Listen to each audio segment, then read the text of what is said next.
एक प्रश्न उठता है कि इस दुनिया में सबसे महत्वपूर्ण वस्तु क्या है।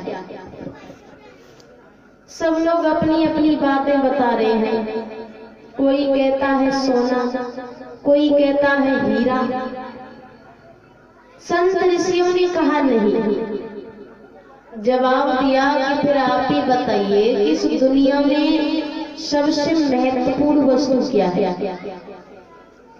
जवाब दिया कि इस दुनिया में अगर कुछ महत्वपूर्ण वस्तु है तो वो है प्रेम। जवाब दिया ये कहाँ मिलेगा।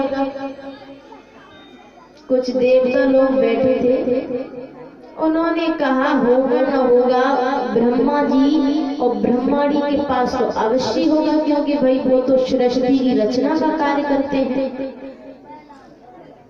संत ऋषियों ने कहा नहीं। अरे ब्रह्मा जी और ब्रह्माणी के पास इतना समय कहाँ है, वो तो सृष्टि की रचना के कार्य में इतने बिजी रहते हैं। तो उसी सभा में नारद जी भी बैठे थे। अब नारद जी किनके भक्त हैं? किनके भक्त हैं नारद जी? बताओ भैया, नारद जी किनके भक्त हैं? हाँ, अब उसी सभा में नारद जी भी बैठे थे। नारद जी विष्णु भगवान के बहुत बड़े भक्त हैं। नारद जी कहते हैं होगा ना होगा मेरे प्रभु विष्णु और मैया लक्ष्मी जी के पास तो अवश्य होगा। संत ऋषियों ने कहा नहीं। क्यों?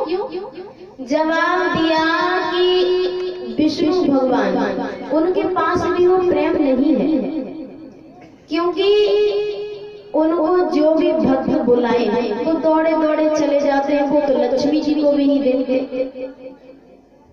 बोले फिर आप ही बताइए कि वो प्रेम कहाँ मिलेगा।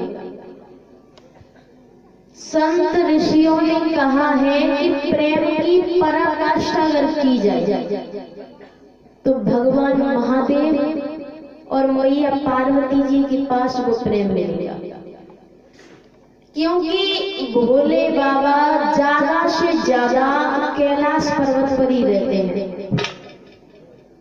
और भगवान विष्णु और ब्रह्मा जी को अगर कुछ कार्य हो तो वो कैलाश पर्वत पर ही आते हैं। कोई जरूरी कार्य हो तो महादेव जी जाते हैं, वरना वो ज्यादा से ज्यादा कैलाश पर्वत पर ही रहते हैं। और नारद जी को बात अच्छी नहीं लगी। नारद जी ने कहा अगर ऐसी बात है तो मैं उनके बीच झगड़ा करवा दूं तो। सभी देवता लोगों ने कहा कि तब की तब देखी जाएगी।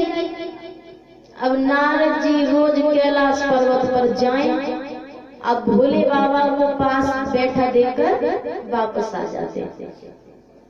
एक दिन भोले बाबा किसी कार्यवश बाहर गए हुए थे। अब नारद जी बीड़ा को बजाते हुए मैया पार्वती जी के पास पहुंचे। जाकर पूछने लगे हैं माँ भोले बाबा कहाँ पर है। मैया पार्वती जी कहने लगी कि भोले बाबा किसी कार्यवश बाहर गए हुए हैं, और अगर कोई बात हो तो आप मुझे कह दीजिए, मैं भोले बाबा को कह दूंगी। नारद जी कहने लगे माँ तुम्हें बताने वाली बात नहीं है, कोई जरूरी बात है। मैया पार्वती जी कहने लगी आपके बाबा के बीच और मेरे बीच कोई जरूरी बात नहीं रहती, वो सब कुछ मुझे बताते हैं। नारद जी ने कहा अच्छा। बोले हाँ। नारद जी कहने लगे मैं नहीं मानता, क्योंकि पुरुष कोई ना कोई बात तो स्त्री से छुपाता ही है। माता ने कहा ऐसी कोई बात नहीं है, भोले बाबा सब कुछ